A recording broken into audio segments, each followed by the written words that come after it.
This is what we're going to talk about. This is a system I created about 7 years ago so that I could become a better, more focused speaker without having to have a lot of written material, without having to have memorization of some very important critical points, and really to be able to say, when I started the speech, what do I want to happen to the people sitting in the chairs? What do the people who brought me into the place want to happen to the people sitting in the chairs? And how can I weave stories into a way that gives people information and the courage to act when they get done? And it took me a long time to put this together, but when I finally got it down, I used to say to people all the time, I called it polish the diamond. Okay, I'm not into jewelry a lot, but I do know this. Anybody who has those really great diamonds, the really big honkin' expensive ones, does not polish their own diamonds. They take them to the jewelry store. So this was a bad naming exercise on my part. And I realized it's a diamond shape and you can see it and it's got some little cues into it.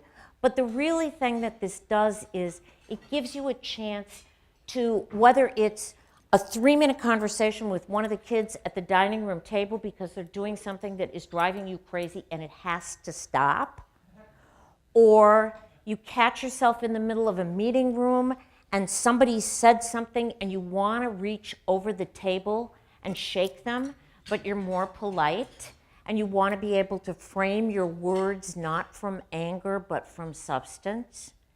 This system works on the back of a napkin.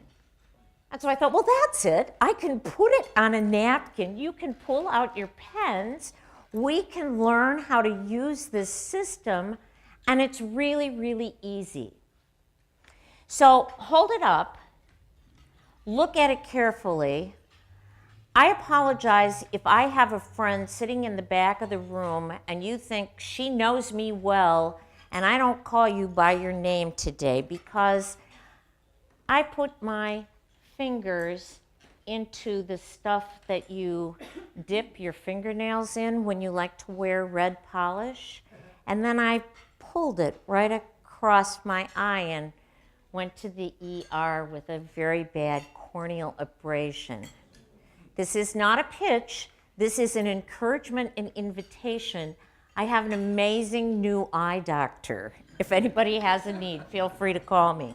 So I won't be able to call you by name, but I want everybody here to know I'm here today. My POW, my point of view, is that too often we think about conversations with people or speeches to people or formal presentations as talking at. This is not about talking at. This is about talking with. And so today, my point of view is you can learn it and do it on the back of a napkin, and I'm going to take you through a process that I hope everybody's going to send me an email within the next 30 days and say, this is how it worked for me. So, I've just given you my point of view. We don't live in the world of Willy Loman anymore. Slick approaches to telling everybody all the fabulous stuff we have don't work. And invitations for conversations are what we need. That is my point of view. It didn't take too long to hear it. It gave me a chance to warm you up a little bit. And because, if you heard me correctly, it's all about an invitation. This is your first invitation. Let me step back for a second. I like people engaged in the process. If you have to listen to me for 22 minutes, someone in here is going to get bored, and it's probably going to be about 35% of you. This is not good when you're standing in the front. So I'm going to invite you to participate. I got a lot of extra napkins that you can get on the way out. and I am going to give away prizes. And the first one is going to come from a really great answer to this question, which I'm now going to give you 2 minutes to answer at your table. Let me preface this. I'm going to give prizes 4 times. This first one goes to an individual unless you choose to extend it to people in your company, to people in your associations, to people in your inner circles, to whoever it is you want. But this first one is designed for 90 minutes of free coaching with me on the subject of how to have a meaningful presentation, conversation, not a pitch. Okay? So the question is, talk amongst yourselves, somebody get their hand up quickly. How would you frame a point of view about why you come to Club Entrepreneur, so that somebody who is sitting at your table today and hasn't ever been here before would want to come? A clue. This is not a pitch. This is an invitation. Okay, so you've got 2 minutes at the table. Who's got the best answer possible? All right, tell us your name. Saga Stephen. Say it again. Saga Stephen. Saga Stephen. And tell us the point of view. To meet, to greet, and to extend support in the business community. All right, to meet and greet, extend support in the business community. Saga, yes. 90 minutes for you with me, unless you choose to invite your table members or others. And I'd encourage all of you to realize you can use that point of view as you're talking to people about how this worked for you. Okay, pull your napkins out again. I'm gonna take you down and help you understand, and you're going to take a pen out if you have one, because we're gonna write. When you use this system, it's very important to use it in this order.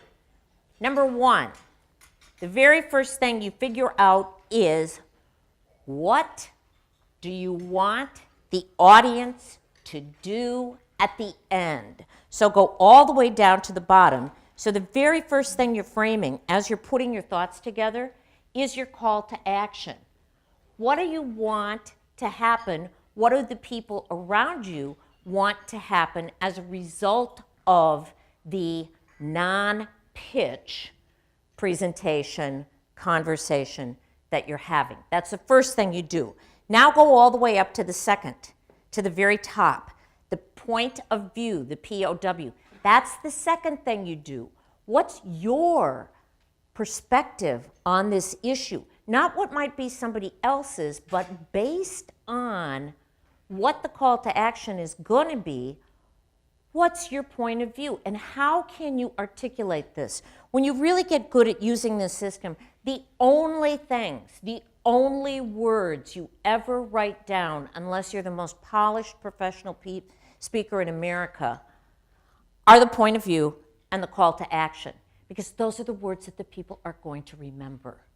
So, call to action first, point of view second, third. See those lovely 3 little boxes? 1, 2, 3. Those are your big ideas.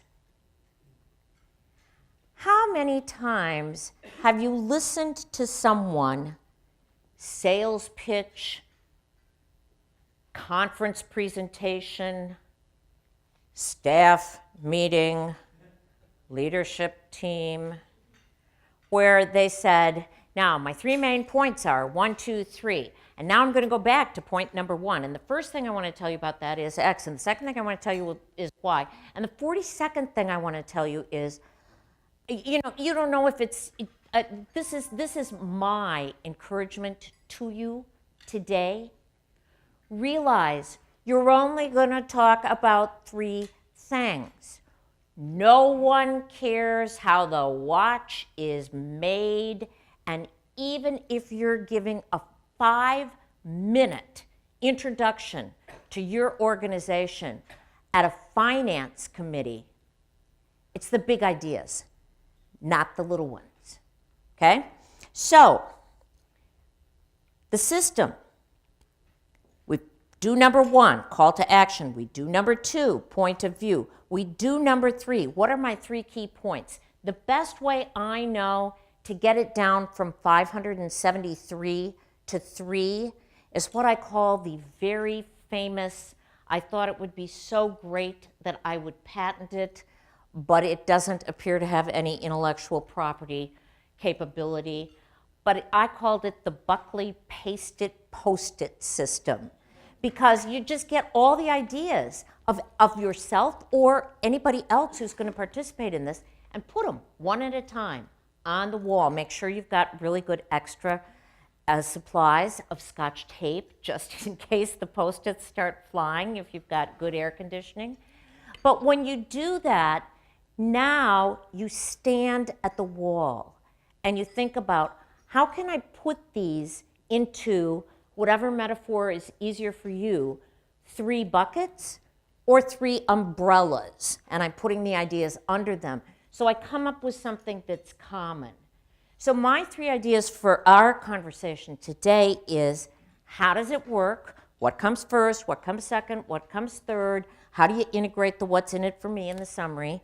My second thing I'm going to talk to you about is get some feedback from you about how could you use this system.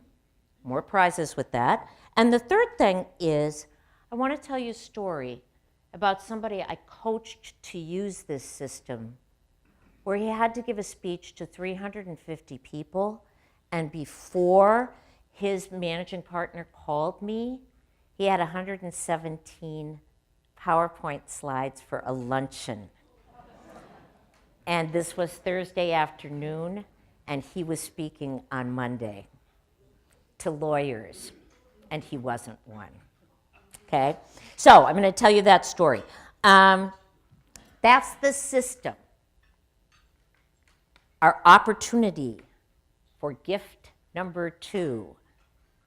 How would you envision introducing this system to either work you would do as an individual or to people inside organizations in which you either work or are affiliated with? How would you use it and apply it? You know, I mean, we were laughing and joking when the guys were getting up today, and Rick said it's going to be kind of funny. You got 3 people, they're going to give some pitches. And I said, no, it's not a pitch, it's an invitation. It's an encouragement. So think about, how could you use this in your professional life or your personal life? I've had many of these napkins on my dining room table. Questions are clear? Okay, go. Okay, let us hear this time from 2 tables. First one's with the hands up. Quick, 1. I was just saying to them that I do copywriting for websites, and I help them integrate with their social media. And for me, this is just a different way of framing how I would put a page together. So it's, what's your unique value proposition? What's going to be your headline? How are you going to have your subheads? Creating compelling copy, and then always having a call to action. So it's just a different way of looking at it. Great, great. Okay, and for you, an opportunity to participate in a 60-minute workshop. I will host it at the Downtown Council, and you can invite 12 people. And you'll get more about the system. Okay, one more. Let's make sure the people in the back get some opportunities, Rick. Come on, you happy people in the rear. I would use this kind of an approach when talking to prospective clients. We provide intellectual property services, so it would be along the lines of trying to understand their point of view, my point of view, and as well as know what I'm asking for them to do, and then boil down using your paste it and post it method to simmer down from 117 slides down to a handful. So Rick will give you a business card. You also will receive 60 minutes, and you can have as many people as you want, either in your office or with a professional association, or I'll host the workshop at the Downtown Council offices. I will say one thing about this. One of the reasons, this is important to understand, one of the reasons that when I came up with the system is it's pretty easy for anybody who's giving a speech to figure out, okay, I'm going to have these 3 main points. But the whole reason that we start first with the call to action that we want from them, and then we frame our point of view around what we hope will be a benefit to them once we're done. That's why we don't start talking about ourselves. These 3 points of view these 3 main points and your point of view, by the way, have nothing to do with what we got. It's what they might need. It's how they might make their buying decisions. It's about what's fueling them. Because here's the deal. I used to do a lot of work with CPAs. Please don't take any offense. And I still do, and I love them all, and occasionally they love me back. But one of the things I said from the very beginning was, nobody wakes up in the morning saying, gee, I can't wait to go out and get a CPA. I am so excited about going to get a CPA. It's not about you. It's not about how smart you are. It's not how many degrees you have. It's not how many partners you have. My dear beloved husband once said in his public relations days of the old agency, Mona, Meyer, McGrath, and Gavin, he said to someone in front of me, the business development lady, he said, we're the largest PR firm from Chicago to Los Angeles. And I thought, God, I can't wait to hear more. You know, I mean, don't you want the biggest firm so they'll have the highest billing rates and the most people? Don't you want to hear his big, impressive title? I mean, we all do this. I've done it too. You know, so be careful when you're structuring this. Remember, start with them, the call to action. Start with your point of view as it relates to them. Okay, I'm going to tell you a little story about the risk guy who was giving the speech called the SEC's Blue Ribbon Panel Commission on the Role of the Independent Auditor. A sterling luncheon opportunity. Scared to death, and someone probably in junior high school had said to him, don't ever talk to the lawyers and act like you're smarter than they were. So he had put, hours and hours and hours into these gazillion PowerPoints, which, by the way, the old rule is 6 over and 6 down. That means a total of 36 words. I'm sure every one of them had 360 words. And as he presented it to me, after I was called over in desperation at 4 o'clock on Thursday afternoon, I was ready to fall asleep before he got to slide 2. So we talked a little bit about it, and blessedly I had some securities background, so I had a little bit of content knowledge, which was helpful. And he was watching his watch like this. And I thought, we got a problem. It's now 4 o'clock, he's going to talk on Monday. And so I'd never done this before, but sometimes priorities come to you when there's nothing else to do. And so I looked at him and I knew he was having a hard time, and I said, what's going on, Steve? And he said, I have to pick up the kids at daycare. So now we got the tension of the speech, the family dynamics, young kids in the house. It's not going well at all. So I said, okay, here's what we're going to do, Steve. What would you do tonight if you could do anything you wanted and you didn't have the pressure of the speech over your head? What would you do with your time? And he said, I would love to go home and play my guitar and sing folk songs with the kids. And I looked at him and I said, why don't you do that? Why don't you go home after dinner, play the songs, before you go to sleep tonight, send me an email and give me the kids' top 3 songs. I'll get up at 5 o'clock in the morning. I'll go through the whole speech.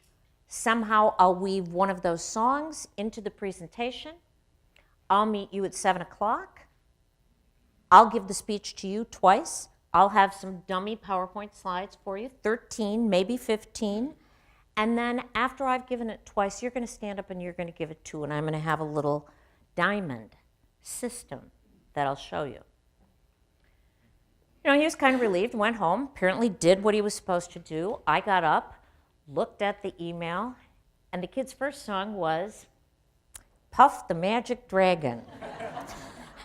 And I thought, Betsy, you are the dumbest woman I have ever met. You are in so much trouble, and you got 2 hours to nail this puppy.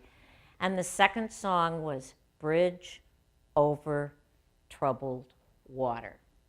I went on the internet, I pulled down the phrases, you know, stanza 1, stanza 2, stanza 3. I divided my 3 big points into things that went with that. I put together a little PowerPoint with bridges. I came in, I gave him the speech, I gave him the speech again. We talked about it a little more. I made some tweaking. He stood up and he gave the speech back Friday morning.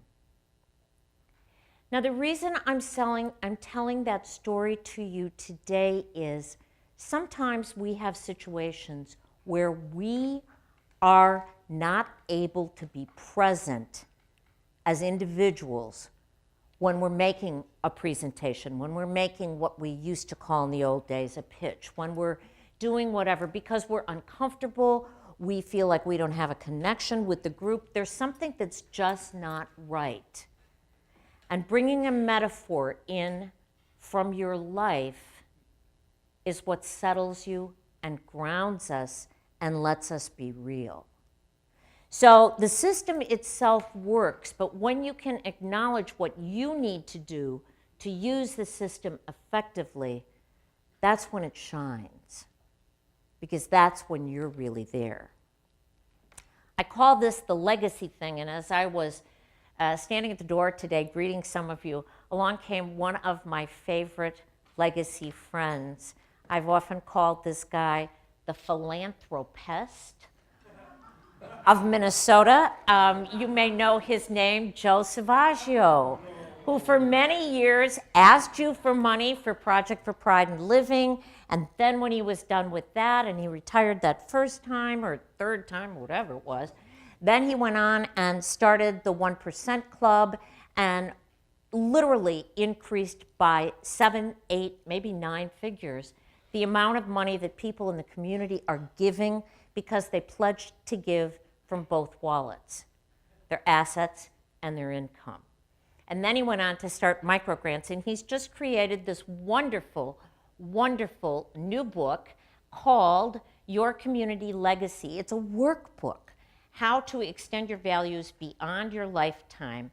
And I would like to offer this to someone who is willing to tell a very brief story about how they can weave their personal presence into an opportunity when they've ditched a pitch. One person, quick. When I've given a presentation before, what I try to do is tell stories. Tell them examples that you've done with a client that interests them, whether it's talking about something technical, tax planning, estate planning, just tell it in a story. Because stories matter. And stories are what open us up. And if you can tell stories, I learned a great tip. There is a wonderful guy here named Dr. Dale Anderson. Raise your hand, Dale, wherever you are.